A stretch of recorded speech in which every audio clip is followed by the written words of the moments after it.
Hello, hello, welcome back. I am recording a second gameplay, this time with my Warlock, so that you guys can get a little idea of how I set up my subclass or my classes for Warlock.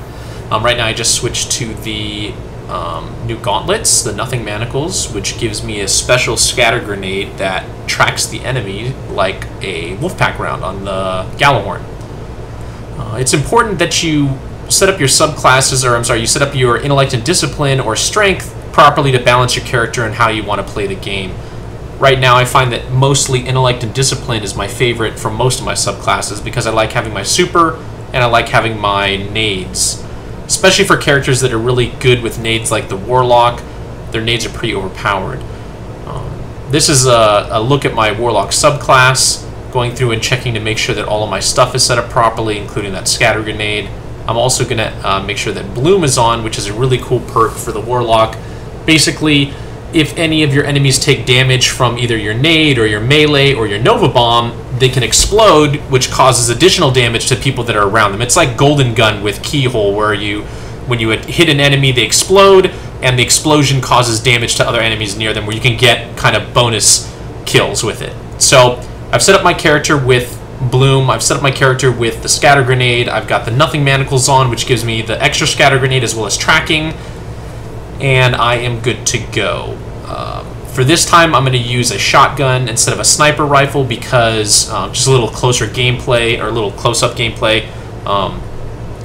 So what I'm going to do is I'm going to go through and check the perks on my shotgun, make sure that it's set right. I'm trying out a bunch of different shotguns right now, including Matador and Party Crasher. They seem to be quite competitive against the Fellwinters. All in all, though, I think my Fellwinters is probably one of the strongest shotguns that you have out there, especially because I have the previous gen one, which gives me the Hammer Forged, which gives me extended range. So, but I'm trying different perks on it, trying to set them up properly for maximum range and impact. It's important that when you do roll your gun, that you do try and get certain perks, especially on a shotgun, including Shot Package. It really helps with getting pretty far hits on your targets. So I've spawned into a game. We're already down 2,000 points almost. It's kind of difficult when you get into a game at the very beginning because you don't know where everybody is, you don't know how the team is playing, and you're kind of starting out at a disadvantage. So we're starting here. Game's already started. Logged in and just trying to get kind of a grip of what's going on. I'm using the Last Word, which is an automatic hand cannon. Pro tip, a lot of people don't know, but you do not have to fire the trigger, or you do not have to pull the trigger each time to fire a bullet. If you hold the trigger down, it will continuously fire until you run out of bullets. Disadvantage is that you have only 8 shots, so you need to make sure that you time those bullets appropriately. The gun is also glitched out a little bit, which a lot of people don't know about. A lot of people are upset about it. There is a perk on the gun that gives you gives you extra damage when you hip fire it, and that extra damage turns into what's called a 111 headshot proc. So what that means is that when I'm shooting an enemy and I hit them with one of those magic bullets in the head, that it automatically gives me 110 damage. Each character has 200 damage, so if I hit 2 of those 110 headshots, then I'm going to basically kill somebody with 2 bullets. So it's kind of overpowered. It's not supposed to be something that happens when you ADS, when you aim down sight, but it happens all the time because the gun is glitched. So right now, this is a pretty powerful weapon. Like I said, the beginning of this game is kind of getting everything together, figuring out where everything is, but right now we're starting to catch up a little bit, and heavy ammo is coming up, so I really want to try and push the heavy, because like I said before in the previous video, you get extra points for killing them. I don't know how I died right there. Must have been lag. If you'd see that guy that killed me, Chavin, his red bar, it looks like he killed me with a Vestian Dynasty due to the fact that my body disintegrated. Instead I got killed with a hand cannon, but in that video it looks like he shoulder charged me, so I don't know what's going on. And anyway, a lot of times you have to deal with that, with the lag, and it's just one of those unfortunate things that you get used to playing. So if you notice here, every time I reload, I kind of back up, I don't run towards the enemy, and I crouch. Crouching takes you off the radar temporarily, gives you the ability to reload your weapon safely.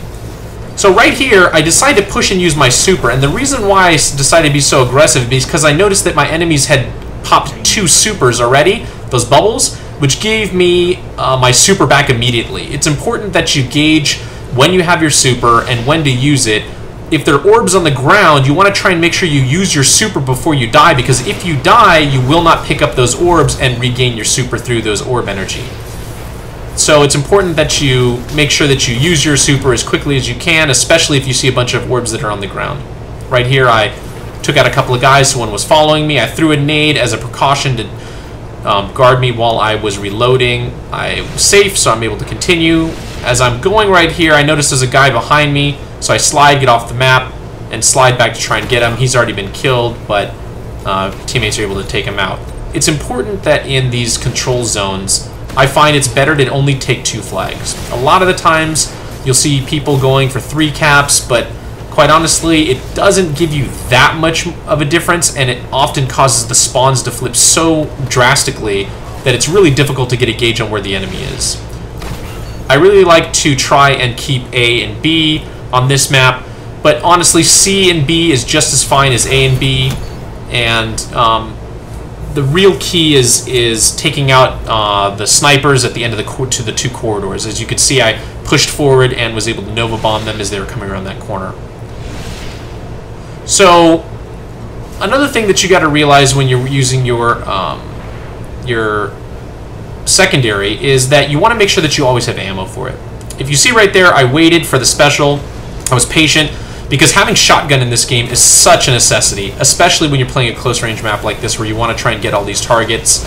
I'm not going for long sight lines. If you notice, every time I come down to go to the middle, I don't get in an area where I can get sniped from the enemies on the opposing side.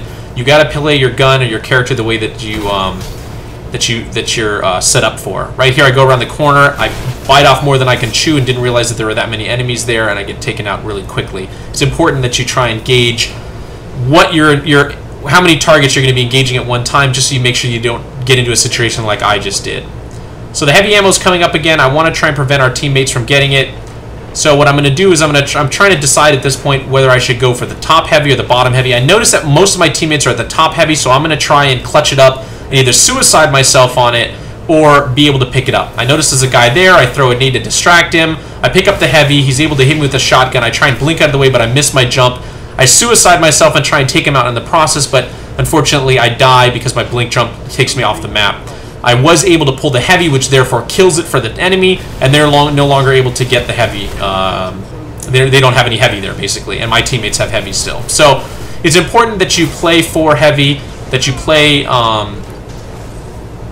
to try and limit the amount that the enemy has, especially when it comes to a close match like this where we're only about 1,000 points down. Having the heavy ammo is a huge benefit to the team, and if you have to suicide yourself in order to try and get away from the enemy, I think that's probably the best play. So right here I'm softening these guys up. You saw there was a 111 proc. That's what I'm talking about. I was ADSing with the hand cannon and I got a 111, which is not supposed to happen in the game. So I try and help out my teammates where possible, but I try not to steal their kills. If you get one shot on an enemy and your teammate kills them, you get an extra 50 points for an assist, which all those points add up little by little. And the more assists you get, the more you're going to be able to help your team win. So right there you saw I ducked back. I didn't go for the kill, and the reason why is because I was outgunned. There were 2 guys there. I only had a shotgun. I was too far away. I wasn't able to take on that at a distance. The hand cannon that I'm using is really ideal in close range, and the shotgun, of course, is especially close range. So I've got to play to what my character is, and if you notice this whole game, I'm pretty much staying in the center courtyard the entire time. I'm letting the enemies come to me, and I'm using something, like my shotgun to take these guys out as they come down to me. So it's just a different way of playing, but it's important that you make sure you keep these things in mind, because a lot of the times people will try and push forward too aggressively with a shotgun, or they'll try and be too aggressive in a close range area with a sniper rifle, and it just doesn't work. Right here, I am moving out of the way. I missed not getting hit by that grenade, but I was able to survive anyway. So all in all, it wasn't the best gameplay, but gives you a little idea of how I played. There was bloom in effect. You just saw it as it blew up when I tagged that guy with my Nova Bomb. So we end up winning the game when we were down at a deficit to begin with. I think I get a pretty good score. I don't remember exactly. Okay, 25. So yeah, but you can see there I got 8 assists. All of our team members actually got quite a few assists. All those assists really help out in getting our score back up higher now. So hope you enjoyed this commentary. Like I said, I'll try and make more.